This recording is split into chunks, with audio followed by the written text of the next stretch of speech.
పేర్ల రాములు గారికి, అలాగే పుస్తకాలని ఆవిష్కరించినటువంటి ధాన్యపు రాశిని ఆవిష్కరించిన సార్ సంగిశెట్టి శ్రీనివాస్ గారికి, అలాగే కాశిం సార్ గారికి, తొలి ప్రతిని అందుకున్నటువంటి బొబ్బరాం విరించి విరివింటి గారికి, అంకితం తీసుకున్నటువంటి కవి సంగమం పెద్దలకు యాకోబ్ గారికి, శిలాలులితకు, అలాగే సహవక్త దిలీప్ గారికి, సమన్వయకర్త వేల్పుల మహేష్కు, రచయితలు రమేష్ అన్న, టగుళ్ళ గోపాల్కి, అలాగే ఓపికతో వింటున్నటువంటి మీ అందరికీ ప్రత్యేక ధన్యవాదాలు. మా గోపాల్ మాటల్లో చెప్పాలంటే, కడుపు కుండలో ఆకలి పొగలు కమ్ముతుంటే మెదడు కిటికీలపై మాటల పక్షిని వాల్చాలంటే సాహసం అనే చెప్పాలి. ఇప్పుడు నా పరిస్థితి అట్లుంది. ఆకలి అవుతుంది ఒకవైపు, ధాన్యపు రాశిని విశ్లేషించమని, అది కూడా 10 నిమిషాల్లో ముగించమని అందరికి ఆకలి అవుతుంది అని నిబంధనలు ఉన్నందున నేను అతి తక్కువ సమయంలోనే పుస్తకం ముట్టుకోకుండానే నాకు తోచిన విషయాలన్నీ చెప్పాలని అనుకుంటున్నాను. విమర్శ అంటే తిట్టు అనే మొన్న ఫేస్బుక్లో మిత్రుడు నరేష్ కుమార్ సూఫీ ఒక పోస్ట్ పెట్టినప్పుడు బాధ వేసింది. ఒక రచయితకి ఫోన్ చేసి నీ రచయిత బాగాలేదన్నప్పుడు వాడు ఏం ఫీల్ అవుతుంటాడో బాధపడి మళ్ళీ నేను ఎటువంటినో నేను ఎందుకు విమర్శించాల్సి వచ్చిందో అని మళ్ళీ తను ఎక్స్ప్లెయిన్ ఇచ్చుకోవాల్సి వచ్చిందనమాట. బాధ వేసింది. అంటే నీ కవిత్వం ఇట్లుంది, నీ రచన ఇట్లుంది అని ఒక కవికి చెప్పలేని రోజుల్లో ఉన్నాం. చెప్తే వాళ్ళు ఎలా ఫీల్ అవుతారని. నరేష్ చెప్పిన విధానం నాకు చాలా నచ్చింది. అయ్యా, మనం చేస్తుంది ఏదో అతీతమైనటువంటి పనులేం కాదు. ఒక మురికి కాలు అని నైపుణ్యం చేసేటటువంటి వ్యక్తి ఎట్లాంటి నైపుణ్యం కలిగి ఉన్నాడో మనం కవిత్వం రాయటము, రచన చేయటం కూడా అట్లాంటిది అని చెప్పడం గుండెకి హత్తుకుందనమాట. అట్లాంటి రోజుల్లో మన రచనలని, అది కూడా నడుస్తున్న చరిత్రని రికార్డు చేయటం అంటే చాలా టఫ్ అయిన విషయం. ఎంత అంటే నొచ్చుకుంటారు, వీడు నా కవిత్వాన్ని లేదా నాదాన్ని ఎందుకు చేయలేదని. గోపాల్ దాదాపుగా 50 మంది 55 మంది గురించి ఇందులో రాశాడు, కానీ రాయని వాళ్ళు చాలా మంది ఉన్నారు. ఇవన్నీ గోపాల్కు ప్రత్యక్షంగా పరిచయం ఉన్న వాళ్ళే. పరిచయం ఉన్న వాళ్ళది రాయని ఇంకా చాలా ఉన్నాయి. వ్యాసాల రూపంలో అక్కడెక్కడో రాశాడు. నాకు తెలిసి మన సమాజంలో, ముఖ్యంగా చెప్పాలంటే తెలంగాణ సమాజంలో కవులని కలుపుతున్న, కవుల మీద కవి సంగమం లాగా ఉన్నవి క్రీస్తు శకం 10వ శతాబ్దం 9వ శతాబ్దం నుంచే ఉన్నవి అని అనుకోవచ్చు. అందుకే మల్లియ రేచన కవిజనాశ్రయం రాసింది కూడా కవులందరినీ కూర్చుండబెట్టుకొని వాళ్ళు ముచ్చటించుకునే చర్చనే పద్యాల రూపంలో రాసిండు. సాహిత్య చరిత్ర చదువుకుంటే తెలంగాణకు వచ్చిపోయినటువంటి తిక్కన కూడా ఉభయ కవి మిత్రుడు తిక్కన్న లాంటి ఒక వ్యక్తి దగ్గరికి వెళ్ళి కవిత్వం చెప్పి ప్రశంసించుకోవటం అప్పటి కవుల ఫ్యాషన్గా ఉండే. ఇట్లాంటి సమాజం నుంచి మనం వచ్చిన ప్రాచీన కాలంలో, ఆధునిక కాలంలో కూడా నేను రాసిన కవిత్వానికి గుర్తింపు ఎలా అనేది ఒక కోరుకున్న సందర్భాల్లో పెద్దలు సినారెడ్డి రెడ్డి లాంటి వాళ్ళు, కురుగంటి సీతారామాచార్యులు లాంటి వాళ్ళు, వీళ్ళందరూ అప్పటి తరం కవులని విశ్లేషిస్తూ రాశారు. అయితే వాటికి వీటికి ప్రత్యేకమైనటువంటి ఒక ప్రత్యేకత ఉంది. ఎలా అంటే ఇందాక కాశిం సార్ చెప్పినట్టుగా, అలాగే సంగిశెట్టి శ్రీనివాస్ సార్ చెప్పినట్టుగా లేఖా రూపంలో సార్ అన్నాడు పోస్ట్ చేయని ఉత్తరాలని. నాకు నచ్చింది. కానీ పోస్ట్ అయినాయి, బాక్స్లో పోస్ట్ అవ్వలేదు, గోడ మీద పోస్ట్ అయినాయి, ఫేస్బుక్లో పోస్ట్ అయ్యాయి. సో పోస్ట్ చేసిన ఉత్తరాలే అంతే. అయితే నిజానికి ఫేస్బుక్ మాధ్యమం మనం ఉపయోగించుకుంటే చాలా దగ్గర. ఇప్పుడు నాకు నరేష్కి పరిచయం చాలా తక్కువ, కానీ ఫేస్బుక్ ద్వారా మేము చాలా దగ్గర ఉన్నాం. నాకు గోపాల్కి కూడా మొదట ఫేస్బుక్ ద్వారానే పరిచయం. ఫేస్బుక్ మా అందరినీ కలిపింది. ఇది కవి సంగమం పుట్టింది ఫేస్బుక్ ఎక్కడైతే పుట్టిందో అక్కడ నుంచి ఫేస్బుక్లో విస్తృతంగా ప్రచారంలోకి వచ్చింది. సో ఆ ఫేస్బుక్లో పోస్ట్ చేసినటువంటి ఉత్తరాలే ఇవి. ఈ ఉత్తరాల్లో ఉండేటటువంటి విషయం విమర్శ మనం తీసుకుంటే, ఇది విమర్శ సద్విమర్శ అందమా, విమర్శ అంటే తిట్టు అనేది జనరల్గా భయపడుతున్న కాలంలో ఒక కవిని గురించి విమర్శ లేఖారూప విమర్శ అంటే ఆ కవికి సంబంధించినటువంటి కవిత్వాన్ని తడమాలా, కవికి రచయితకు విమర్శకుడికి ఉన్న పరిచయాన్ని ప్రస్తావించాలా, లేకుంటే ఆ కవికి సంబంధించినటువంటి బతుకు తెరువును అంటే ఎలా బతికిండో, అతని జీవన ప్రయాణం ఎలా సాగింది, ఇవన్నీ చేయాలనేది పెద్ద సంశయం. సాహిత్య చరిత్ర మొదలవటమే ఇట్లాంటి దాంట్లో గురజాడ శ్రీరామమూర్తి కవుల జీవితాలు రాసినప్పుడు కూడా ఇట్లాంటివి రాసినప్పుడు, అట్లాగే కందుకూరి వీరేశలింగం కూడా సాహిత్య చరిత్ర రాసినప్పుడు కవుల జీవితాల గురించి రాస్తే పుక్కిటి పురాణాలు రాసినని చెప్పి వదిలేసిండు. దానికి దీనికి చాలా తేడా ఉంది. ఎందుకంటే వెనకటికి లోకంలో ప్రచారంలో ఉన్న పిట్టకథలను అన్నింటినీ తీసుకొని ఇలా ఉంటుంది ఈ కవిలా బతికిందని రాయటం వేరు. కళ్ళ ముందు కనిపిస్తున్నటువంటి కవి జీవితాన్ని, కవి రచన శైలిని, కవిత్వ వస్తువును విశ్లేషించడం వేరు.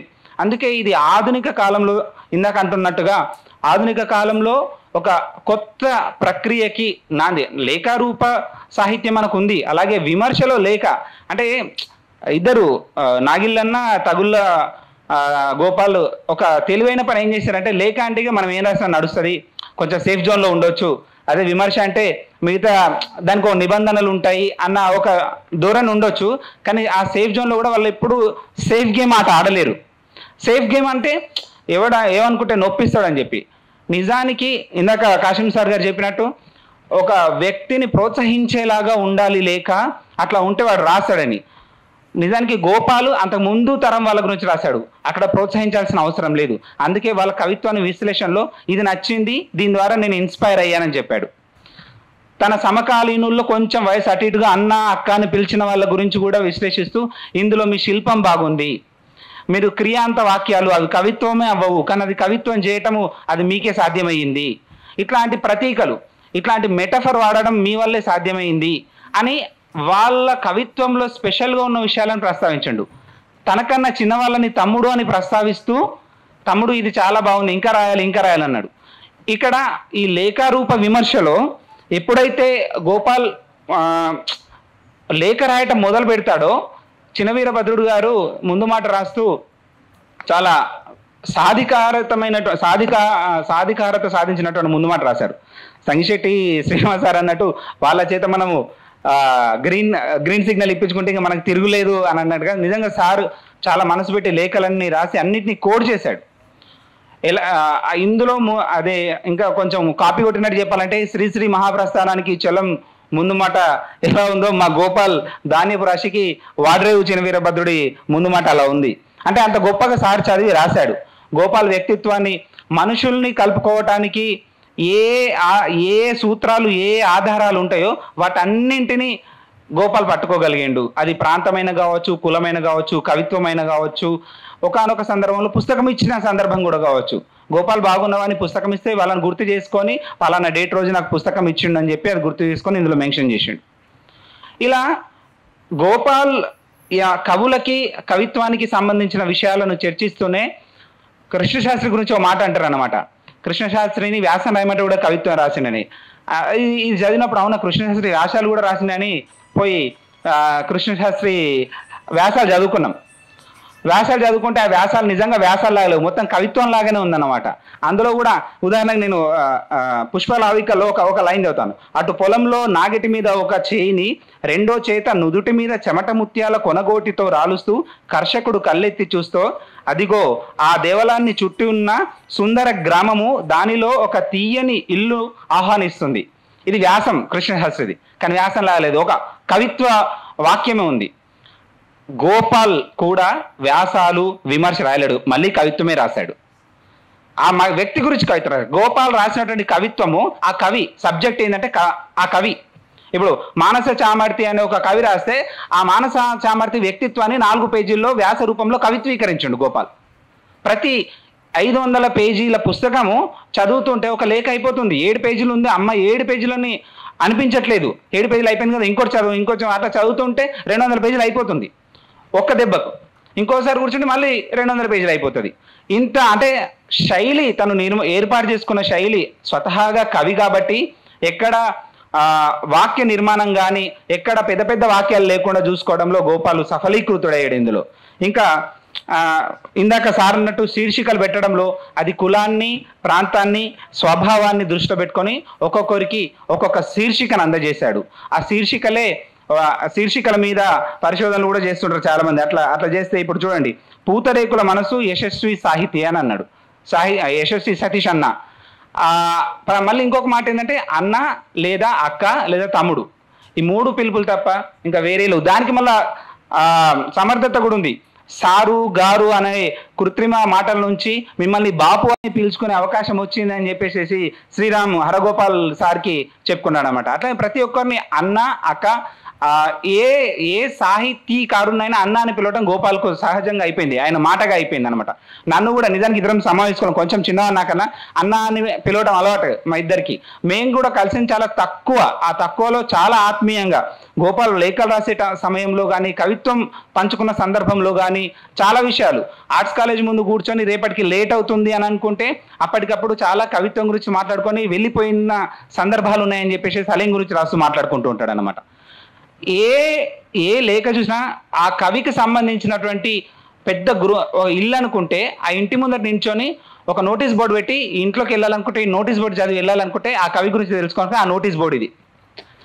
ఈ చదివితే సపోజ్ ఇందులో జిస్ట్ సారాంశం మొత్తం ఇందులో ఉంటుంది. ఆ కవి గురించి తెలుసుకోవాలనుకుంటే సంగిశెట్టి శ్రీనివాస్ అన్న గురించి తెలుసుకోవాలి, ఆ సార్ గురించి తెలుసుకోవాలనుకుంటే నాకు కొన్ని విషయాలు తెలియకపోతున్నాయి. ఈ చదివిన తర్వాత సార్ ఇన్ని పుస్తకాలు వేశాడు, వాళ్ళ డేటా పక్కడమందిగా డేటా, వాళ్ళు ఎన్ని పుస్తకాలు వేశారు, ఏ పబ్లికేషన్ ద్వారా వచ్చింది, ఎప్పుడు వేశారు, ఎట్లా వేశారు, దాని ప్రత్యేకతలు చెప్తూనే డేటా చెప్పేసి ఊరుకోలేడు. వాటి వెనకాల ఉన్న కష్టం చెప్పాడు, వాటి వెనకాల ఉన్నటువంటి దాన్ని ఏమంటారు తీసుకొచ్చినటువంటి విధానం ఇవన్నీ తీసుకొచ్చాడు గోపాల్. అయితే ముఖ్యంగా జీవితము కవిత్వానికి సంబంధించిన విషయాలను చెప్తూనే 3 సంవత్సరాల కాలంలో దాదాపుగా ఈ లేఖలన్నీ రాశాడు. ముందు మాటలో ఒక మాట చెప్పుకుంటాడు గోపాల్, కవిత్వం సరిగ్గా రాయలేదు అని. మళ్ళీ అతనే చెప్పుకున్నాడు, ఇవి రాసినందుకు చాలా సంతృప్తిగా ఉంది అన్న మాట చెప్పుకున్నాడు. నాకు చాలా నచ్చిన విషయం ఏమంటే గోపాల్ నా గురించే అందులో రాస్తూ, వాక్యం క్రియలతో ముగుస్తున్నప్పుడు వచనమయ్యే అవకాశం ఎక్కువ, చాలా వాక్యాలు క్రియలతోనే ముగిసినా ఎక్కడా వచనం కనబడదన్నాడు. గోపాల్ చెప్పేంత వరకు నేను క్రియాంత వాక్యాలు రాస్తున్నాను, నాకు అర్థం అవ్వట్లేదు అని చెప్పి మళ్ళీ తడిమి చూసుకున్నాను. ఒక లేఖలో అంటే సున్నితంగా మనం అబ్జర్వ్ చేయని విషయాలను కూడా చాలా అబ్జర్వ్ చేసి అది కోట్ చేస్తూ చెప్పాడు. ఇట్లా అందరికీ వాళ్ళకి చెప్పాడు. ఇందాక దిలీప్ అన్న అన్నట్టుగా కూర్చొని మన పక్కన కూర్చొని మాట్లాడుతున్నాడని రమేష్ అన్న ఎట్లా రాశాడో గోపాల్ రాసిన కవులు ఆయా కవులకి పక్కన కూర్చొని మాట్లాడుతున్నట్టుగానే లేఖలు ఉన్నాయి తప్ప ఏదో విమర్శ స్టాండర్డైజ్డ్ విమర్శ చేశాము అన్నట్టు ఉండదు. కానీ స్టాండర్డైజ్ విమర్శనే చేశారు. సరళీకరించడం, సింప్లిఫై చేయటం చాలా కష్టము, కఠినంగా చెప్పడం చాలా ఈజీ, చిన్న వాక్యాలు రాయడం చాలా కష్టము, పోయిటరీ చేయడం ఇంకా కష్టము. వీటన్నింటినీ గోపాలు సాధించాడు, సాధికారత సాధించాడు. ఆ మధ్య కవిత్వంతో పాటు కథల్లోకి వెళ్ళాడు, ఇప్పుడు విమర్శలోకి వచ్చాడు. సో 3 ప్రక్రియలు సంపూర్ణంగా ముగించుకున్నాడు. ఇంకా నెక్స్ట్ పరిశోధనకి వెళ్తాడా, పాటలోకి వెళ్తాడా? పాట కూడా రాశాడు, ఆ మధ్య యూట్యూబ్లో కూడా పాట వచ్చింది. సో గీత రచయిత, కవి, కథకుడు, విమర్శకుడు, తర్వాత పరిశోధకుడు. ఇంకా నాకు 5,000 ఎలా అన్నాడో గోపాల్ కూడా 5,000 కాదు 10,000 లాగా ఉంటాడు. అలాగే నాకు చాలా నచ్చిన విషయం ఏంటంటే కవులని కలిపేటటువంటి ఒక కొత్త సంస్కృతిని గోపాలు రమేష్ అన్న తీసుకొచ్చారు. ఇందాక అన్నట్టుగానే చిన్న మాట అంటే నేను వచ్చుకున్న రోజుల్లో గోపాల్ నా గురించి రాస్తే బాగుండు అని ఫోన్లు చేసి మెసేజ్ పెట్టి గోపాల్ నెక్స్ట్ వీక్ నాదేమైనా ఉంటాయని గోపాల్ చెప్పేవాడు. ఇంకా చాలా మంది అంటారుగా గాయపడిన కవిగుండెల్లో రాయబడని గీతాలు అన్నట్టుగా ఫేస్బుక్లో గోపాల్కి పరిచయం ఉన్న వాళ్ళు రాయలేని కవులు ఎంతో మంది ఉన్నారు. వాళ్ళందరి గురించి 2వ శీర్షిక మొదలుపెట్టి ఆ 2వ శీర్షిక ద్వారా కూడా 2వ పుస్తకం తీసుకొచ్చి మళ్ళీ నన్నే వక్తగా పిలవాలని కోరుకుంటూ ధన్యవాదాలు అందరికీ. అయితే చిన్న విషయం, కాశీం సార్ గారికి ప్రత్యేకంగా ధన్యవాదాలు. నేను నిరుద్యోగం ఉన్న సమయంలో ఉద్యోగం ప్రయత్నం చేస్తుంటే సారే ఇంటర్వ్యూగా ఉండి మంచి మార్కులు వేసి, అంటే మార్కు అంటే సారు నాలో సబ్జెక్ట్ని గురించి మంచి మార్కులు వేసి స్టేట్ 2nd ర్యాంక్ వచ్చేలా ప్రోత్సహించారు. అది జీవితంలో మర్చిపోలేను. నేను 4 మెతుకులు తింటున్నా అంటే మా గురువు గారు కాశీం సారే. ధన్యవాదాలు సార్. ధన్యవాదాలన్నా.